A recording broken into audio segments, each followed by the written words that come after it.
Take it to the restroom. That's right. Okay.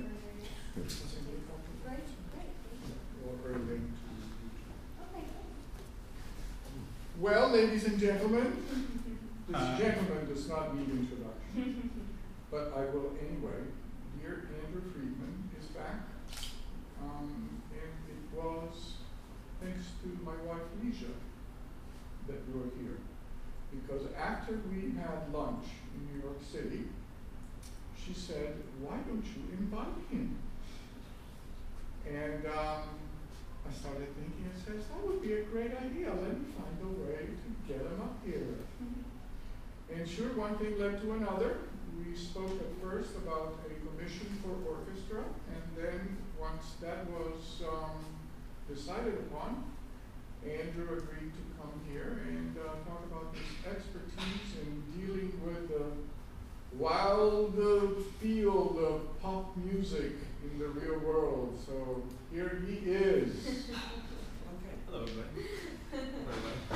All right. So, yeah, I guess that's essentially what I want to talk about is music as it happens today in New York. So I think there's a lot of mystery with certain parts about music, like. I mean, for instance, like what exactly happens day to day? I mean, there's so many musicians in New York that do their thing, and everybody's got a different way of doing it. But I think the route I took is very easily attainable to most musicians if they have a little bit of guts to just work in a field that's not necessarily performance, but performance related. And the specific one route I took booking shows actually came to my benefit was to my benefit ultimately for a lot of different reasons, and I found that out in retrospect. I did it. I'll get to that. So this is my band, King Holiday. We're based out of Brooklyn. We practice in our basement. I got lucky enough to find a place in New York with a basement space to rehearse in, which is nice. More on that later. I thought I'd shamelessly plug the group. So I thought I'd start with some ways that the industry has changed, so I can stress that first, and then I'll take you back to how it all kind of got started. But the music industry today is really not unlike it was before the recording boom in the early 20th century, really. I mean, you had musicians that performed that needed sponsorships, just like you do today, to get money. So an orchestra would be sponsored by an aristocrat or some other rich person or something like that to make it happen. Money, it was entirely based on draw. There were no record sales. So you had to draw lots and lots of people and fit them in a place for multiple days at a time. The cost, I'm sure, was huge back in the day, too.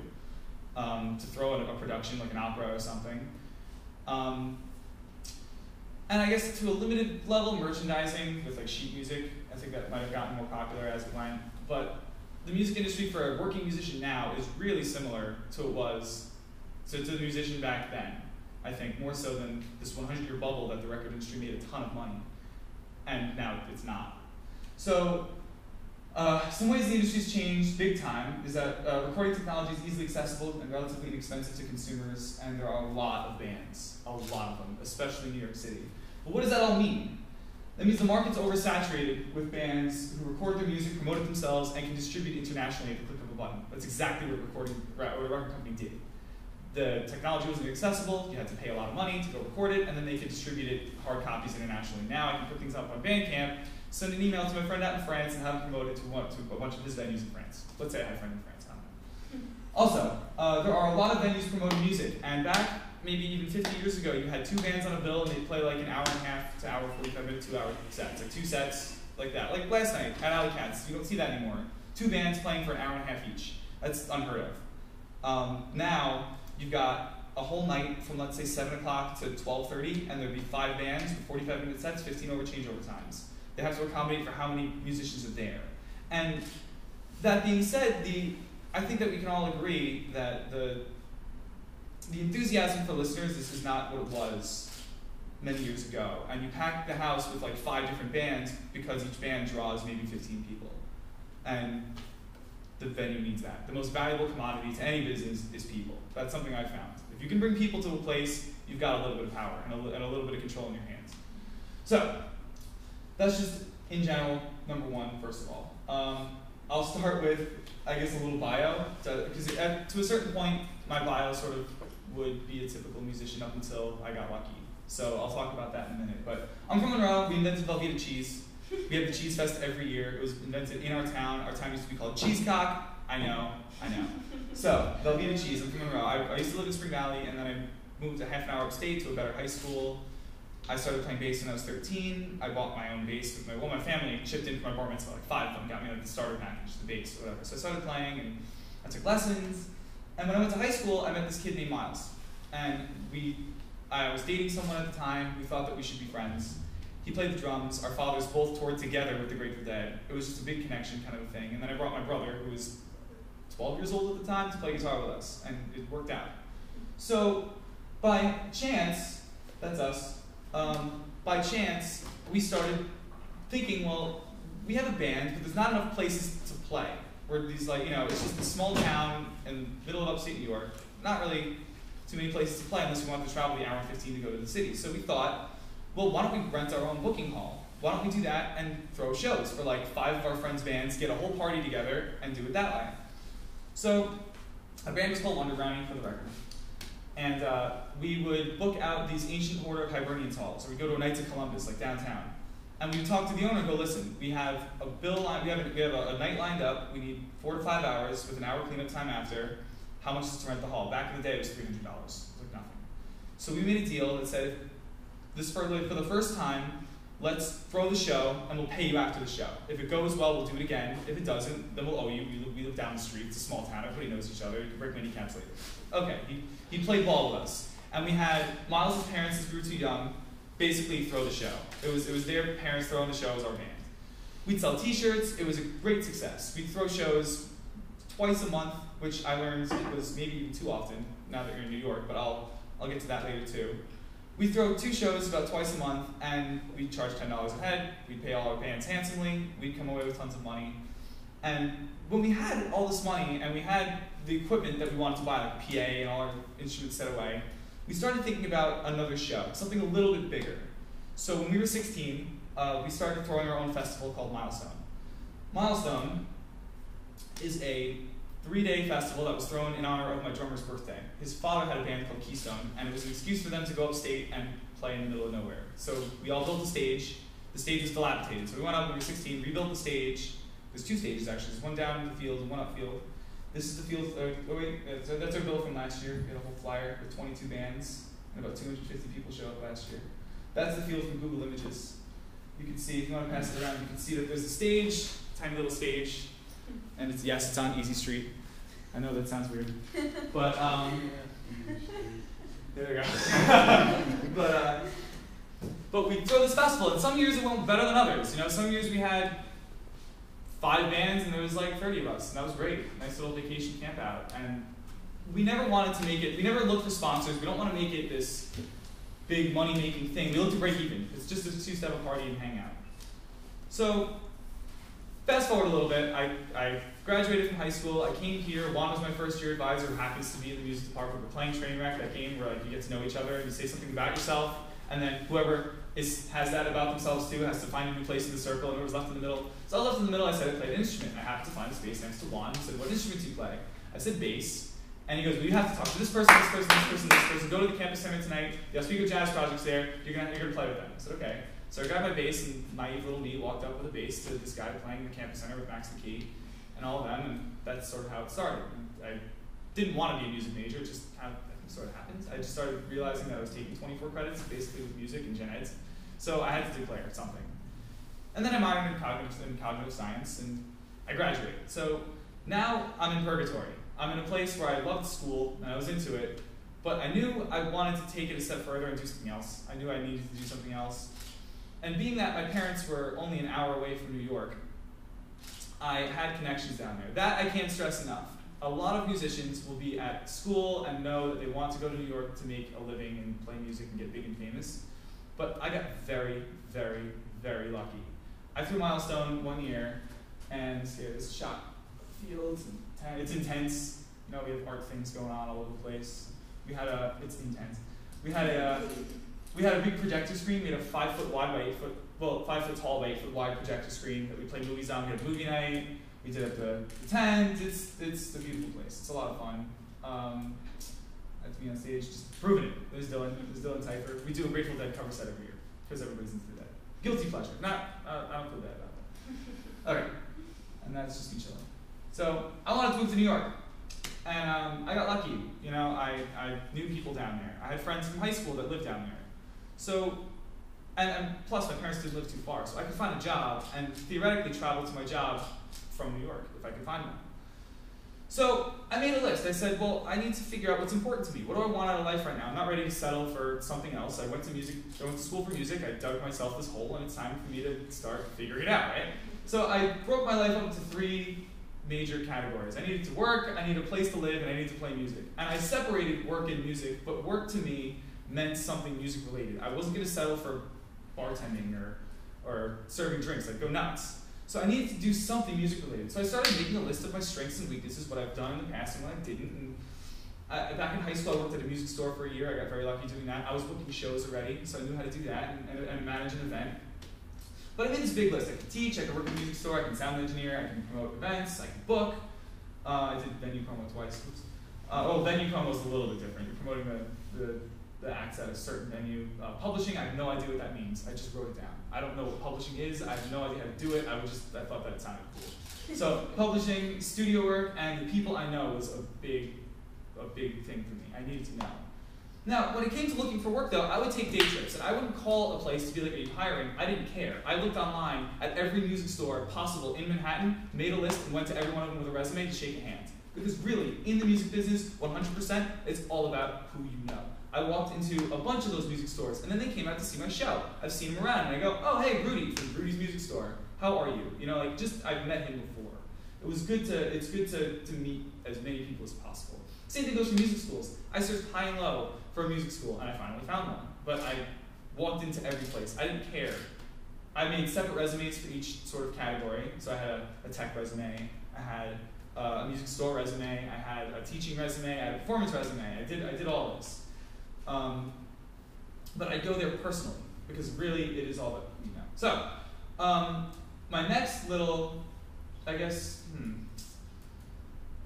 before I get on to preparing myself musically, I mean, that's just a given. Like, if you're going to go somewhere and look to play anything with anybody, you got to be prepared. You got to know how to read, you got to be diverse. Playing a few instruments helps, especially when you're teaching.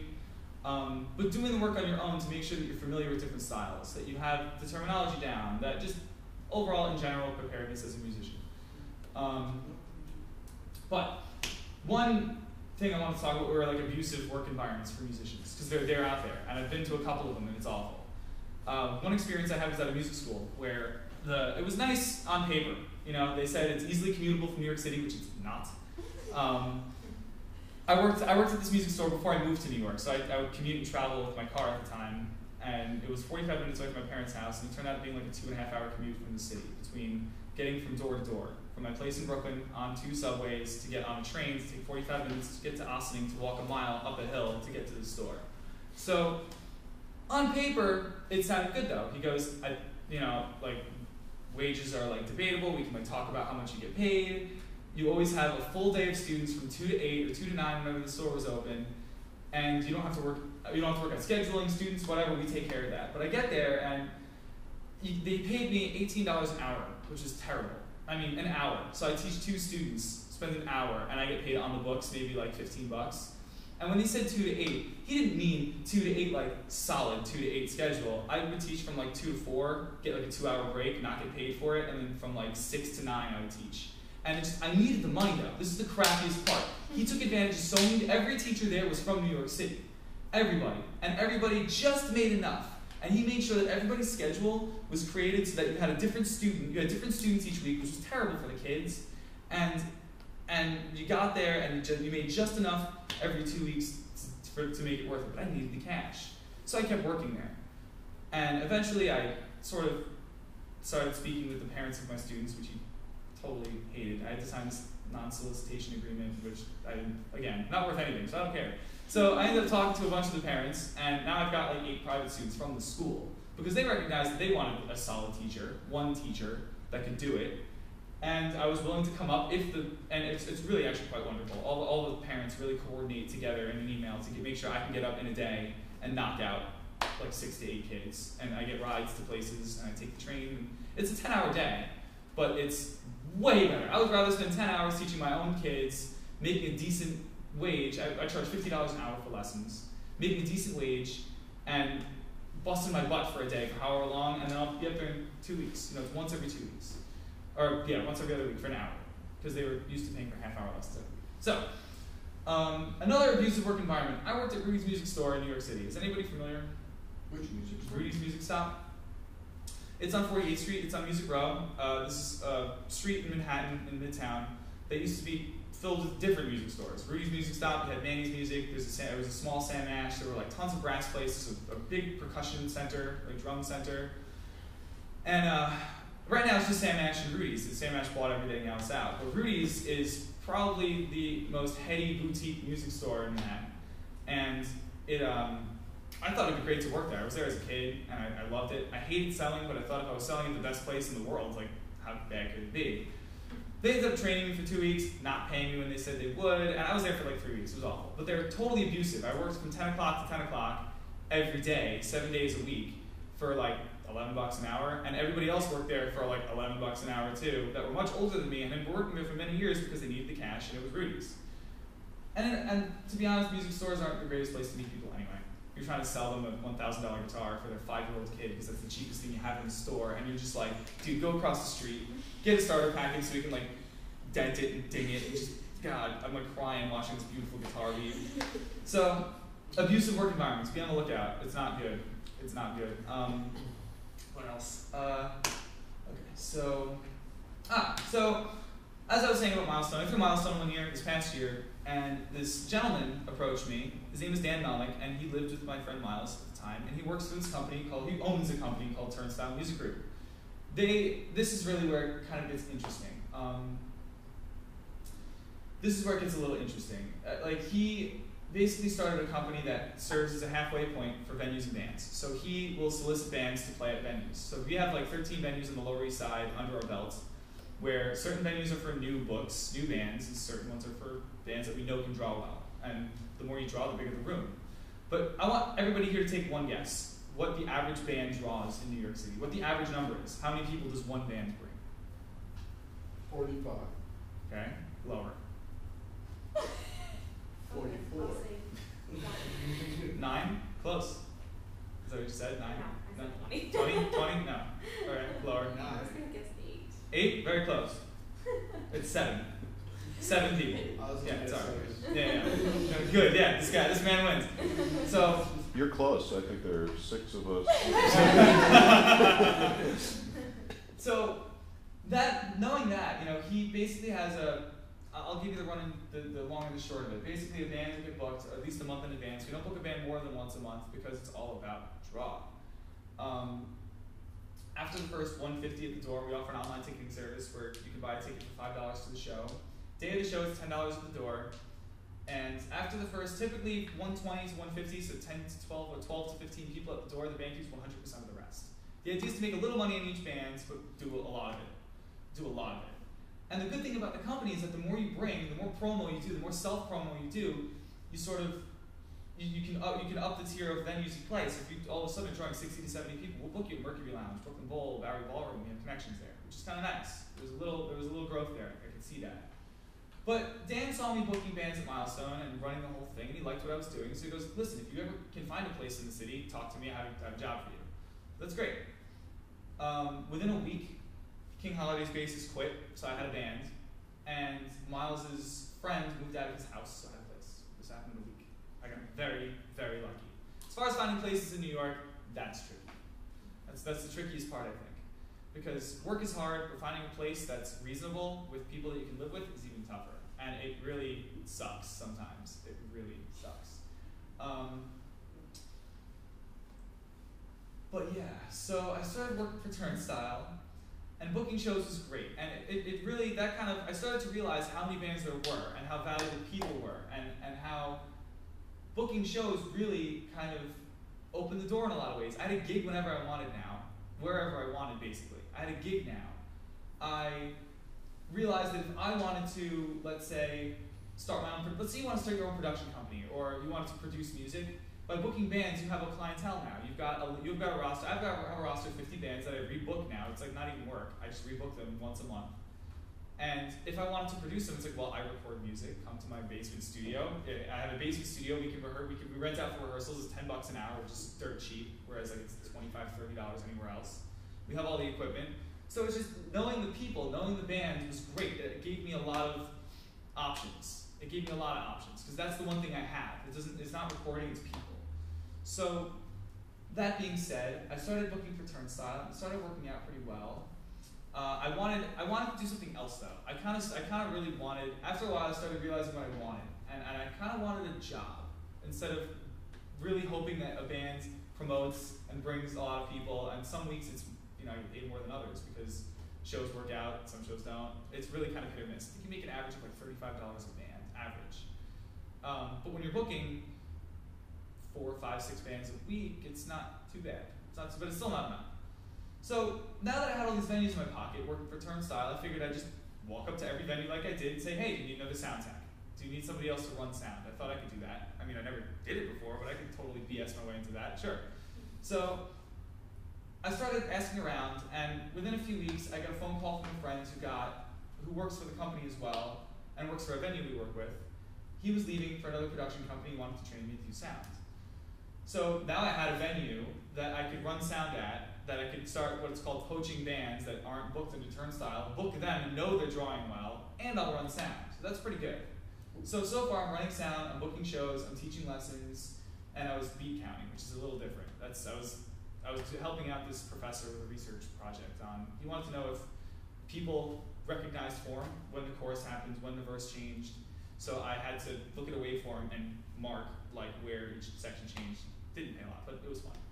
So I worked for Turnstile, and it was great, and I still do that. But the band is really where it gets kind of interesting. And at this point, I sort of deviate from what a typical musician might do to make his way in New York. Because at this point, I was playing with like 5 bands as well. I was in a blues group, I was in a hip hop group, I had my own funk band going, I was playing in the Hot Shim Sham Orchestra, which is a big band. It wasn't paying, but it was great because we got to play big band music. And I was playing with a few other jazz groups on the side here and there. So I was playing, and like I said, the more bands you meet with Turnstile, he hooked me up with a connection that got me involved with a hip-hop group. He was involved with a Broadway troupe that does off-Broadway music and plays high-profile events. So I did an event for the Broadway Dreams Foundation with this group that basically played background music. And then I was a part of a quartet that I got to play with the drummer from the Book of Mormon and another guy who's on Broadway right now. It was a trio. We got to back up the cast of Hairspray. Paul Schaefer was there and knew the last song we were playing, so Paul Schaefer got up to play with us. I got to meet Paul Schaefer, which was great. But none of that would have happened had I not met Dan, who got me involved with Turnstile, who saw a Facebook post by one of his bands that he needed a bassist. I got involved with him. He liked the way I played, and then he got me involved with another group.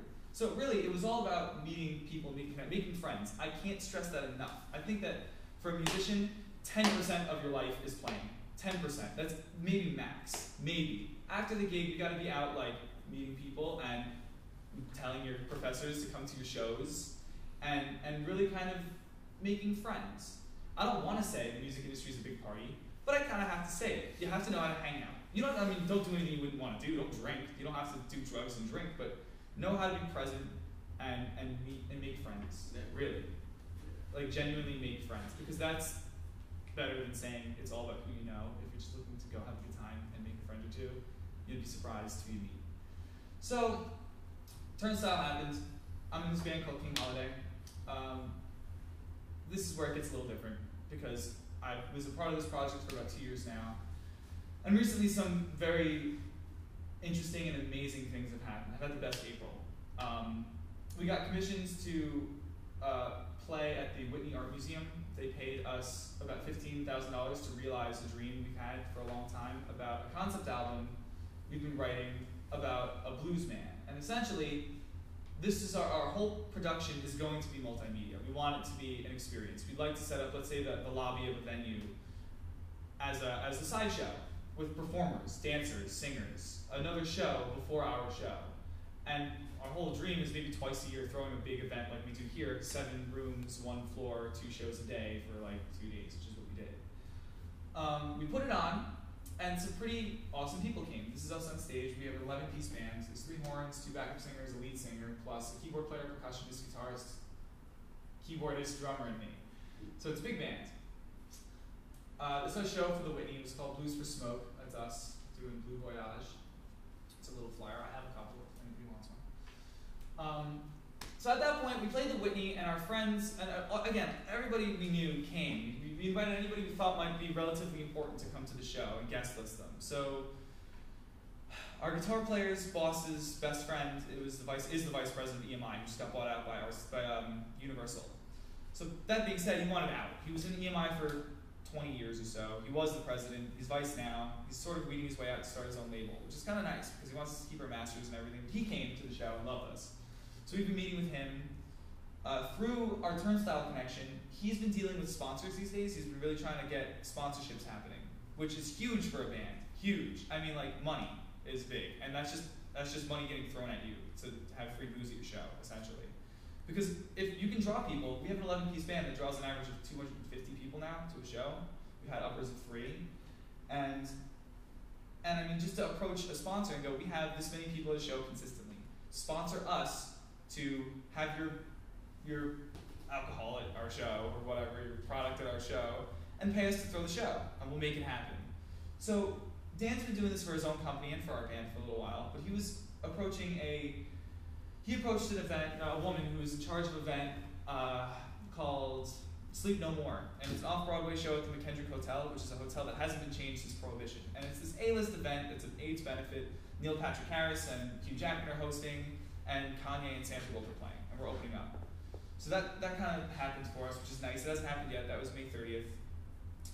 And through her, she came to one of our shows and loved us, made special note of me actually. She goes, your bass player is amazing, and he needs to be hooked up with Peter Edge, who I did some research and is the president of RCA.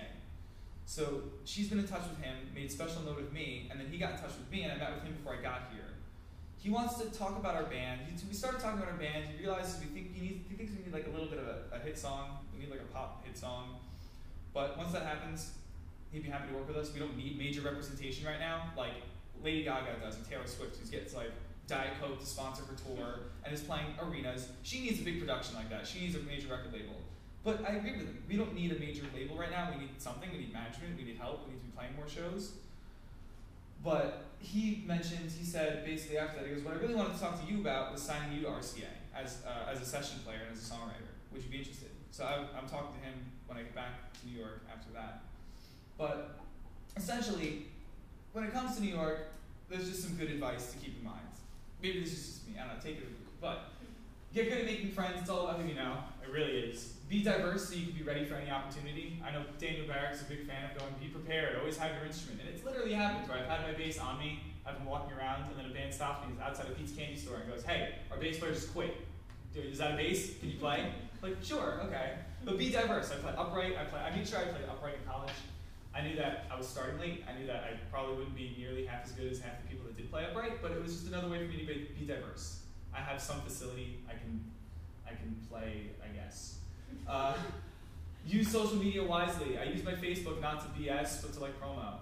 And that comes to my personal Facebook, and that's like my band Facebook, and all of my other social media. I may post a cool video or two, or something I think everybody would like. Like, I try to be as global as possible. I try not to be specific and complain about my day. I try to like keep positive with it and like promo. 99% of my statuses are come see my show. People are business's most valuable asset, so draw. If you can bring people to a venue, you've got power. You've got a way to tell a venue that you can bring people, that it's going to be a good show, and that's how you build a good rapport with people. But bring people, have that in your pocket. Do the best thing you can do for yourself is to make friends with as many bands as possible, so that you can do that and do it that way. I think that's just the easiest way to do it, because recording a band right now, to say I have this amazing studio doesn't sound like that much anymore. You can record whatever you need to in your house when you need to do it. If you're really getting serious, you're probably going to pay someone who's got a real studio rather than a really nice home studio. So having people just to come to your home studio for a moderate rate to record their trash demo or something, or their throwaway songs, or come rehearse in your house, that's really, really great. PMA, if anybody doesn't know what that means already, it's positive mental attitude, be a nice person. Especially in New York. People are assholes. Assholes. But, and pardon my French, but people are not nice. And they only become nicer when you shower them with kindness. So, I mean, if someone's telling you to get out of my way, go Certainly, after you, sir. You know, to just rise above it. I think I'm not taking it, I'm rising above it. I'm a pushover. I've got to work on that. I'm a total pushover and too nice a person sometimes. And I load my plate up with lots and lots of things that I probably can't do in time. But having a positive attitude about it just helps everything. It really does. What's the use in thinking negatively about anything? I don't know. No matter what, I think we were talking about this before, what the difference is being in school, work-wise, with being out of school, and it's really a self-motivating starting thing. You need to be sort of, I don't know. You need to be conscious of how much you're working. In other words, work 40 hours a week, no matter what. Whether it's 4 hours of booking shows or making resumes, and then like practicing. I consider practice part of my day. So I'll practice for 3 hours a day. I'll book for 4 hours, and then the other hour will be like band promo or something. But it's always 8 hours.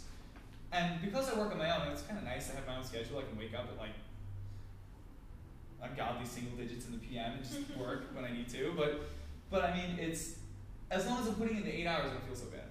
I really don't. And you have to be self-motivated and do it yourself because you're not working for a grade now, you're working to eat. And that doesn't hit a lot of people until they're hungry. And I've been there, and it wasn't fun. Really, because I've been there. I've been lazy. I've been lazy and done nothing and done the minimum. It's like, oh, I have my own place in Brooklyn. This is great. Like, I live in the heart of the music scene in New York City right now. Like, this is amazing. And I have a studio. It's like, you can say that all you want, but you gotta pay your bills. Don't let any of my money crap talk about, the music's amazing. Music's great, that's why I'm talking about this, but like, I'm saying money a lot. I don't like to say money a lot. I try not to stress out about money a lot, but it happens, and you need to make money, it's important. Oh, and one other thing, pay it forward. If you go out, if your friend comes out to see a gig, go out to see his gig. If your musician friend is spending the $10 to come see your band, you need to make it a point to go see them. That just, so many relationships I have are just strictly pay it forward, come see my show, I'll see your show. And if they ever needed to get taken to that other level, if I needed to ask someone for a gig, if I had a gig to give out, I know people that are reliable and that are there. Another way to meet people, just pay it forward. You know, don't necessarily feel the need to see every show, but try to make an effort to explain why you can't be there, or promise you'll be at the next show, or support them in some way. You don't have to give to every Kickstarter, but if you know that person has been supportive, try your best to make an effort to be supportive. Paying it forward is huge, especially in the music business. Okay, and I think that's it. Any questions?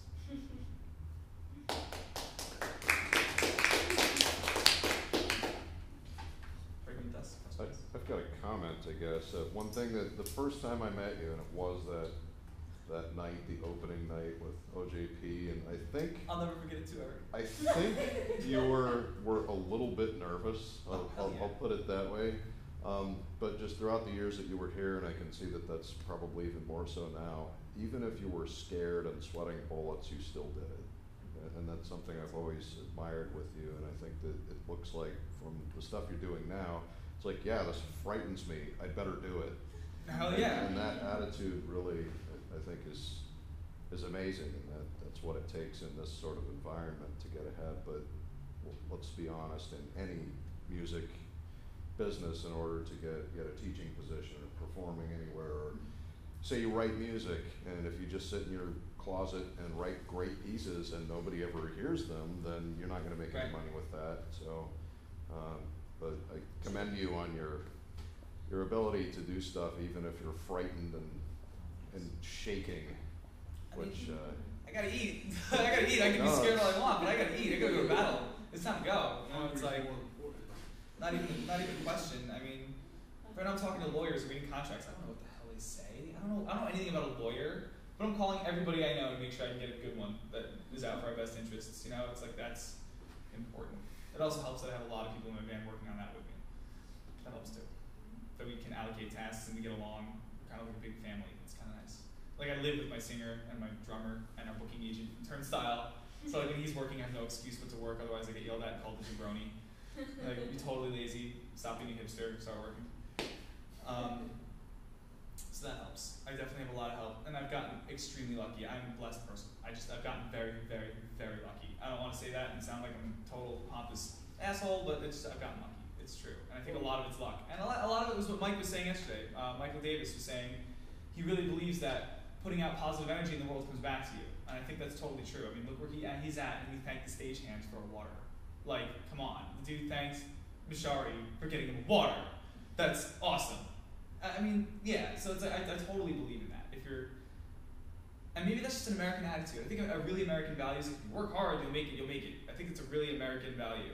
It's always been like that. I think it's just kind of a sneaky way for the government to get us to work hard for nothing.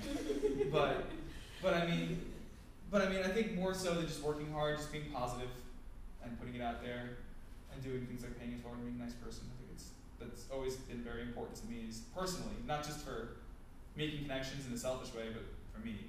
It's hard to live life on lying and cheating and stealing. That wouldn't feel right. So, anything else? I have a comment, and then a question. The comment is, you have mentioned the word luck a lot. And I have been very, very lucky as well. And, but I want to say, luck is very important.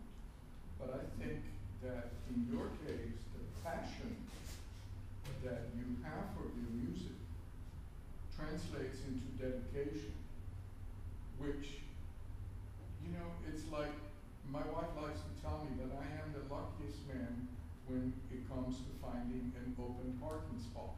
Okay? And the truth is that she hasn't been with me the 200 times that I haven't found.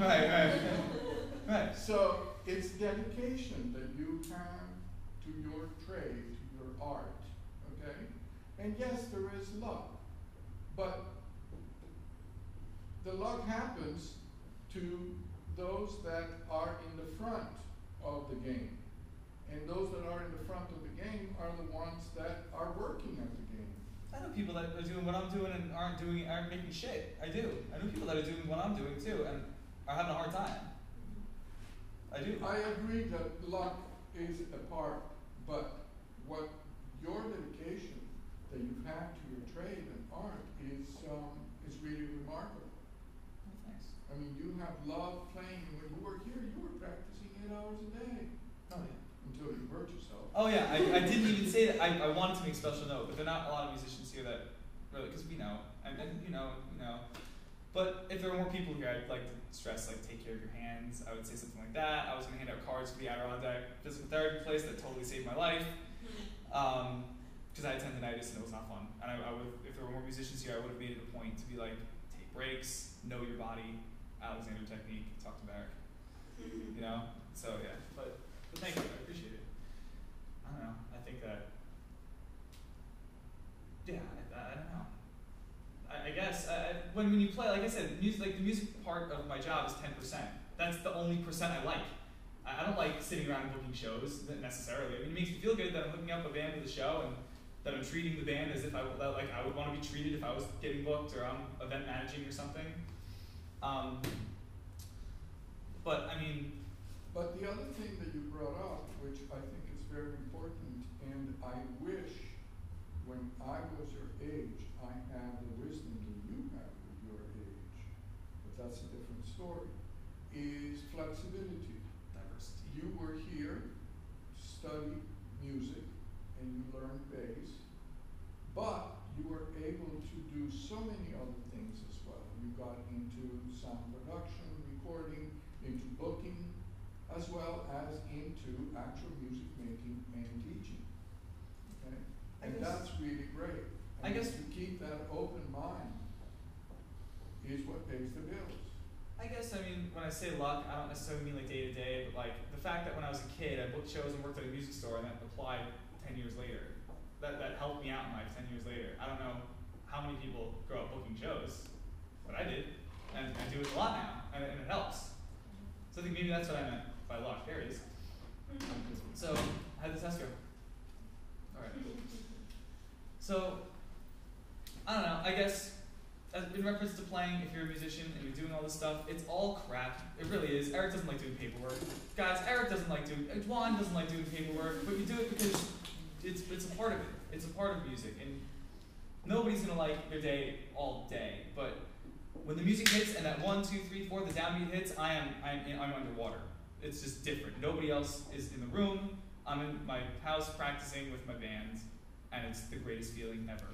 I've never ever felt better than when I'm playing. It's just, you guys know. It's, A comment. you all know. It's, A comment on the size of audience. oh yeah.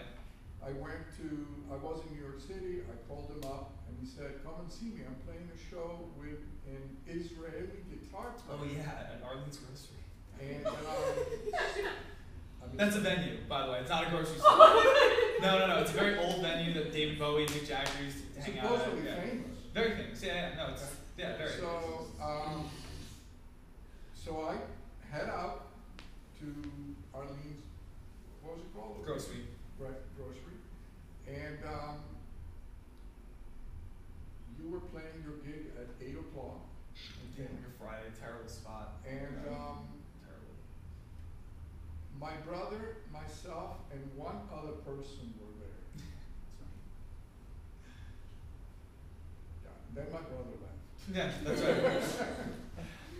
And then Juan was like, Yeah, I'm not used to. loud. It was loud. It was loud. That was loud. Man, I mean, if there's 3 people, who cares? So I don't know. Not that you guys aren't very important.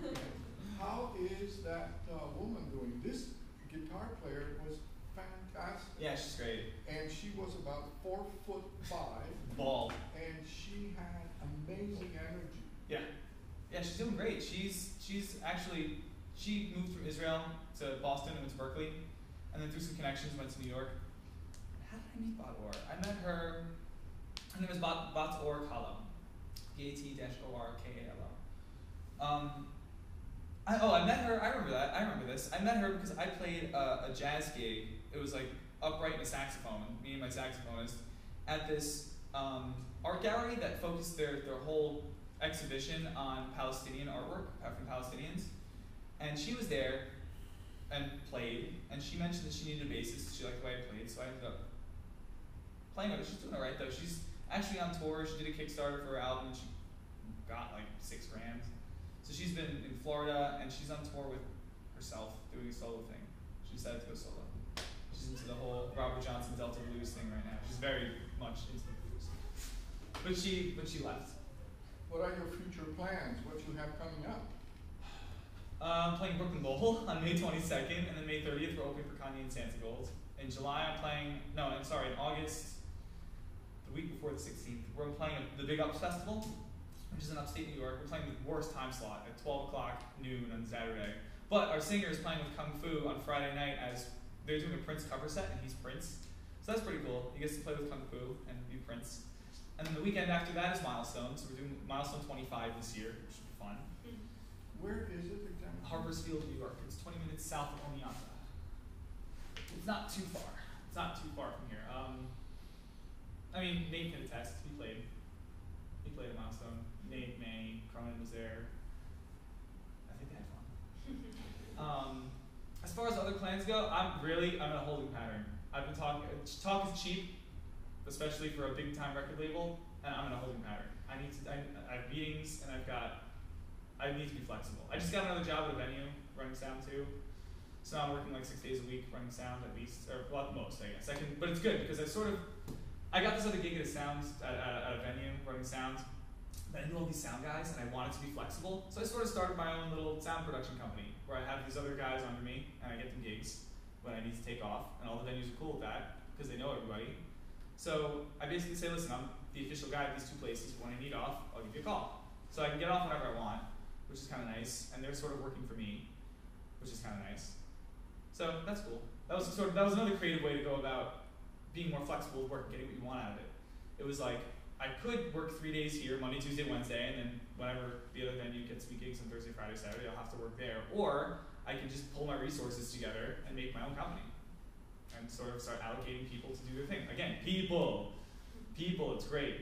I probably sound like Hitler, manipulating like musicians and everything, but I treat them right, and they get paid the same I do, and they're not going to complain. They need work. I need work. We all need work, so we got to come together. You're much stronger, for the record, if you're in a band or you're doing something to build anything up. I've always found that as a group, you're much more capable than as one person doing everything. If you have, that's why I love your group, and I love Taylor's group and all that, because you guys have people that are doing things outside of the group that aren't in the group for you. You've got people helping you, already a family that's making a logo, that they're They're inviting people to Facebook. They're just helping you out in general. That's key. Building a family like that, encouraging people to get involved. That just sort of starts building a community right there. Because I mean, I'll have like, we'll throw little barbecues at my house for like 30 people, our close friends and family or whatever.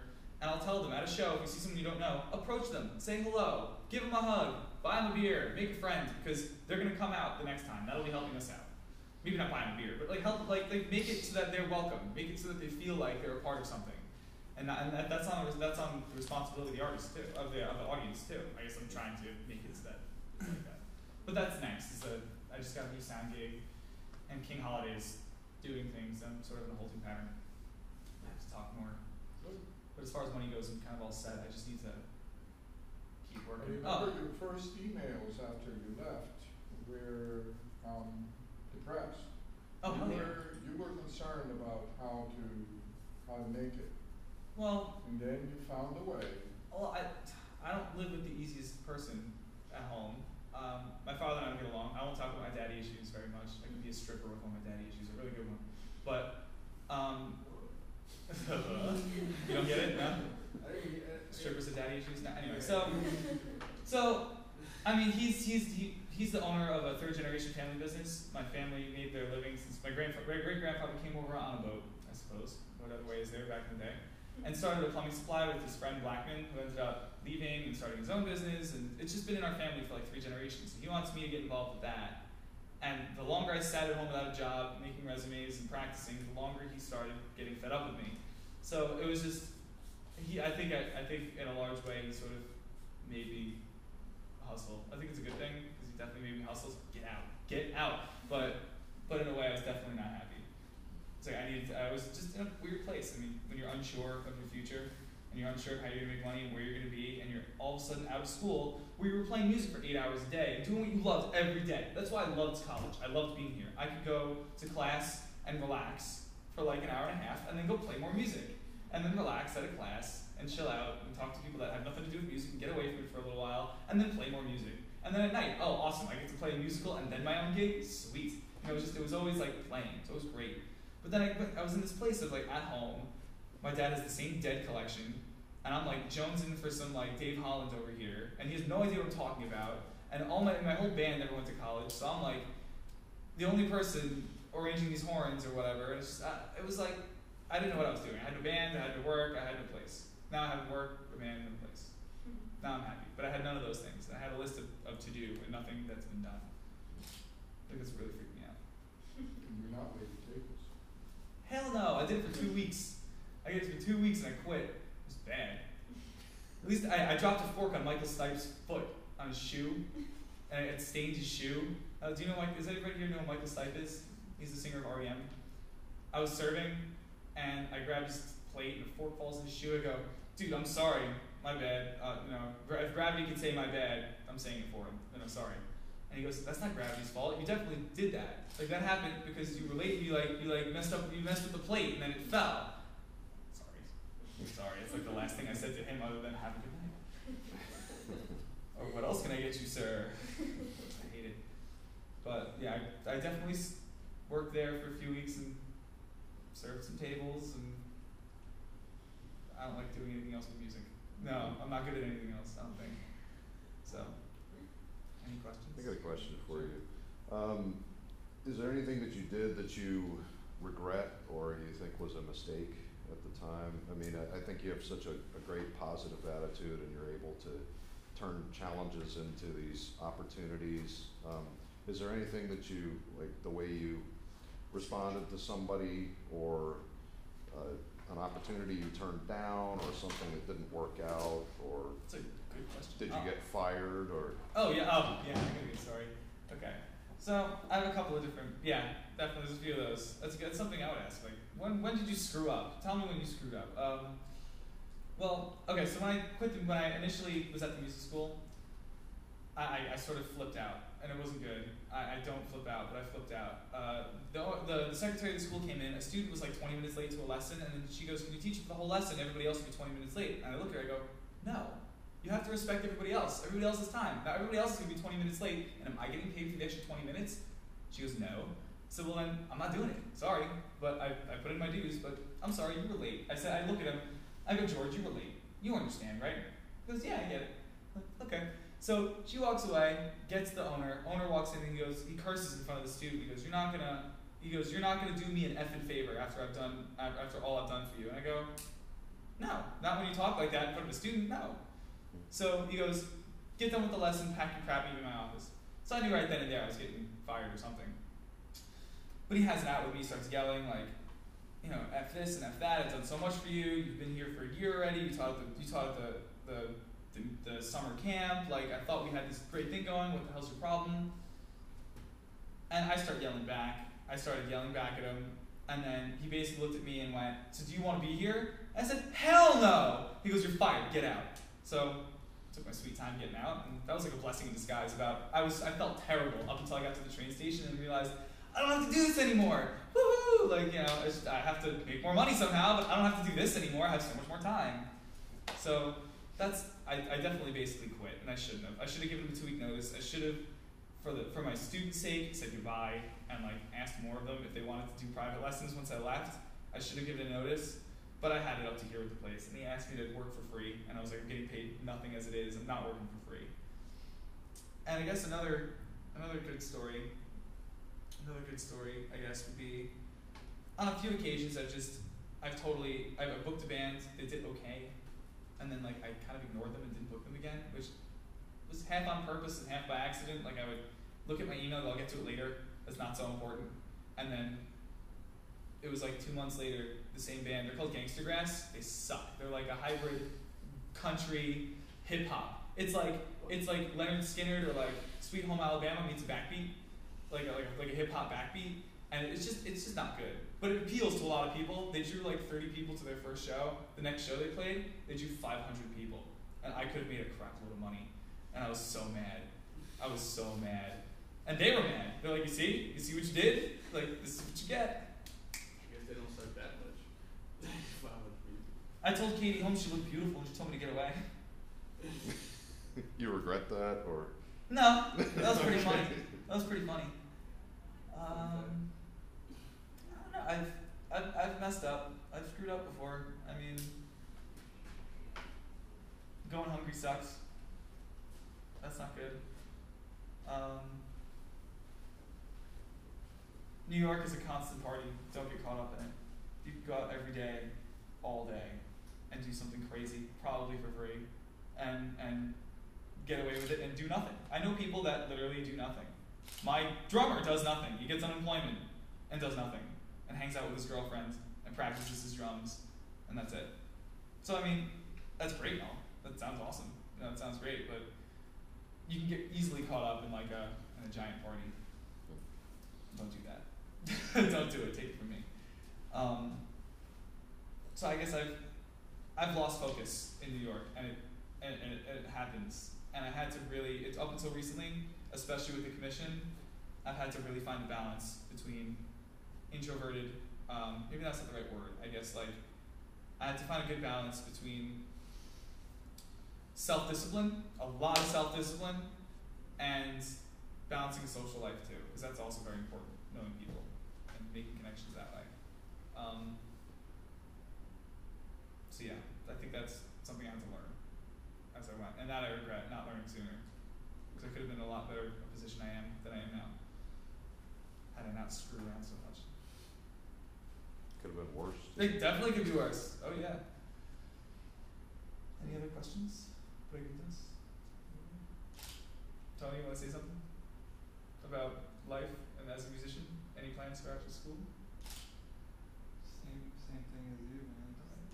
Well, we spoke about that. I mean, if you're going back to Buffalo, book shows. You'll have bands to be under you, and then you'll be able to record them. I have a question. Is there something that you miss not having learned What do you mean? in college? Like something I wasn't a part of that I wish I was a part of? No.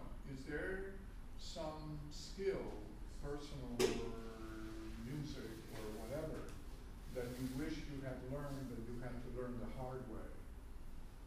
It's a good question. It's a really good question. Yeah. In college, I played a lot, and I shouldn't have. I took way too much on. I really did. And I realized there was a need in the department for someone for like the first 2 years especially where there was no bassist. So I had to be in small combo A, B, jazz band, or just to make these things happen in general. So there was pressure there because I wanted to play. I wanted to make all that happen and I really wanted to be there, but at the same time I needed to do work too. So I started saying, I came up with the motto, sleep is for when you're dead. You sleep when you're dead basically. And I regret not learning to manage my time better and not put so much on my plate and try to make everybody else happy. I have a tendency to try and make everybody else happy, and I had to learn out of college because when you break a commitment out of college, that's a bigger deal. I mean, you're screwing somebody else over, really. So I had to learn to say no. Say no. And that was hard. It's still hard. It's still hard. My first instinct is always to just help someone out.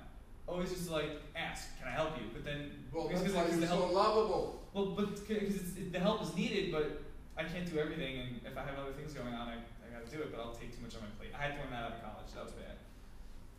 I've been slowly getting there though, and I'm a pushover. I'm a total pushover. I'm not very good with confrontation. I know I can say it like it is, and if I'm the one instigating the confrontation, I'm alright. But if someone has a problem with me, I'm not very good at handling it. So I have to learn. That's for sure, personally. I remember you mentioned to Dan also you wish you had taken the sound classes. Oh yeah, I wish I had done more studio recording here and was in the booth more. That would have saved me a lot of time at the venues I'm working at now, learning the board and pretending like I know what I was doing and half BSing everybody to be like, yeah, it's fine. It's, it's high frequency flux capacitor. It's all right. You just gotta turn this knob here and there. No, it's even worse. So you know what? That's a different problem right there. I'm basically like a mechanic for. Yeah, you just gotta change the router cup and I'll talk to you later. Yeah, leave me alone. I don't know. Yeah, it saved me a lot of time. I wish I did that, but I couldn't do everything either. I wish I was in chorus too. Damn, I wish I played every instrument. It'd be great. I wish I took woodwind lessons. That'd be awesome. Play some saxophone, but Can always come back. I'm down. You kidding me? I'm down. Someone wanna like hook up a college educated undergrad? Let's do it. Well, speaking of that, do you have any plans possibly for graduate school? I would in the love to go back to future? school. I would love to go back to school. But right now, with the band doing its thing, I don't want to bother that yet. But I wouldn't really know exactly what I want out of grad school yet. I'm not sure how to focus. I'm doing a lot of different diverse things, and they're all sort of making me happy. Ideally, I would like to go for performance at the New England Conservatory for improvisation. That would be awesome. That would be awesome. I would love to do that. I just don't know how useful that would be to my life and my career. No offense to anybody else who's done like a performance thing for grad school. That's great. But I don't know that to be honest, and this is me being very honest with myself. I'm not sure I'm that talented to be going for performance and like ride my entire career on my bass playing, especially with my hand issues. And like I said, I only played upright for like 5 years already. I mean, there are people that are years and eons ahead of me. I approached music not from an academic standpoint when I grew up, but from like a do or die, I need money situations, like Stanley Bill Graham almost, like booking the Fillmore. Like I approached music from a totally non-academic standpoint. I think there are a lot of people in grad school that are born and bred that, and that scares me. So I don't know. I really don't think I'm not worthy. I don't know. Maybe one day, but not right now. I'd Maybe love to go back. not even just performance. I mean, you did all this cognitive science stuff That's when you true. were here, and you seem really comfortable with talking about music and how it relates to all these different areas. And I would love to do what you you're guys great do. at theory, I'd be a professor. writing, and stuff like that. Yeah, you certainly love to talk. So if that's Musicians. be a professor. That's Love to hear ourselves Yeah. talk. that's one of the requirements. I think stand up and sell the snake oil, but. Now you got me No, that's why you're locked here. up. Yeah. I would love to be a professor. That'd be great. That'd be awesome. But I don't know if this is the right time yet to do that. And I realize the longer I'm out, I'm probably gonna have to start emailing you guys to check over my theory homework to get brushed up on that. But I'm still reading. I'm a better reader now than I was in college too. I read every day, and I stay up on that. That was a big weakness for me. I read a lot now. Music, that is. Yeah, read the comics, man, every day. But yeah, I'd love to go back to school. To answer your question shortly, I would love to go back to school. I miss it. I do. You said I would. Well, you know. I think I even conceded. I'm like, yeah, I think I will. We'll give it a year. You know, not for a little while, but give it some time. Okay. In ways, school is easier and harder. Mentally more challenging, but you don't really. Well, you do have to worry about eating, I guess. You know, it's pretty tough. Yeah, yeah, it's pretty tough. I'll have to like put on a seatbelt before I apply to grad school. Do you see yourself staying in New York for a while, or? I hate living in New York City, to be honest with you. I don't like it. I mean, it's just crowded and smelly. I have home. New York City, Diarrhea Island, smells like pollution, everybody's homeless. It's like awful. But it's the place to be, to do your thing, and it's a lot of fun. It's just, and it is beautiful. It's beautiful. I mean, it's a different kind of beauty, but it's beautiful.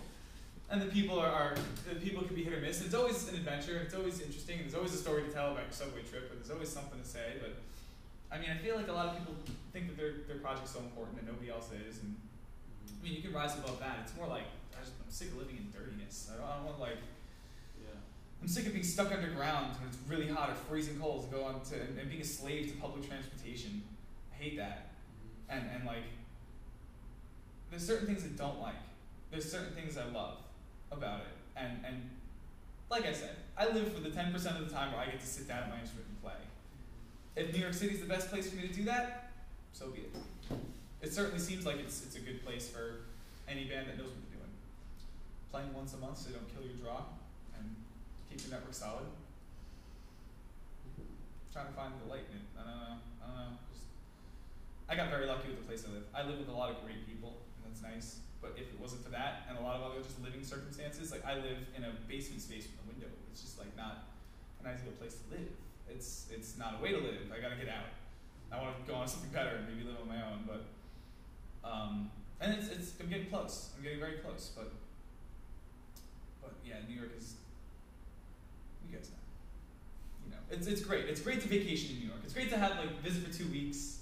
You know, see some things, check out a show. That's awesome.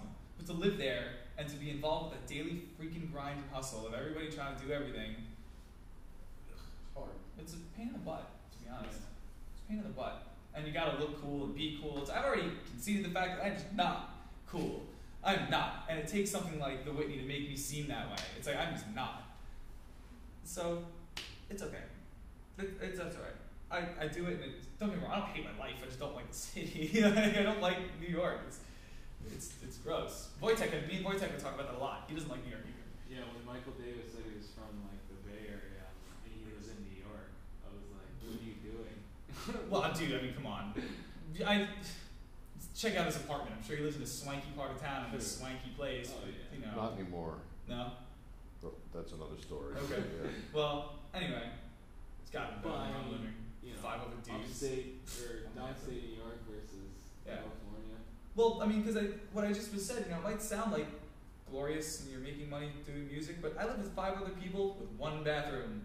It's a big place because we have a rehearsal space and a backyard. And it's nice, but Still one bathroom. oh yeah, One just kitchen. still 1 bathroom, 1 kitchen. But I mean, you have to deal with stuff like your jabroni roommates who are too poor to buy their own food, eating yours, and like just stupid little white person problems, like first world problems, like everybody drank my coffee. Now someone has to go buy coffee. Oh, nobody else wants to buy coffee. I guess I gotta buy coffee for the house again.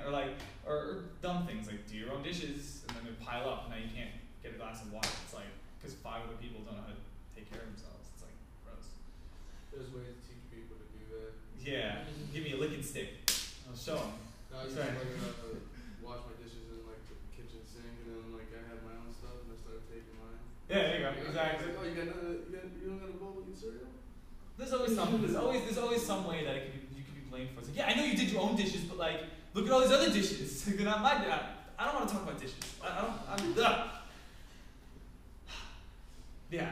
So there are limitations, and you know you compromise. You compromise living for what you do, and everything is this little give and take. Nothing's perfect.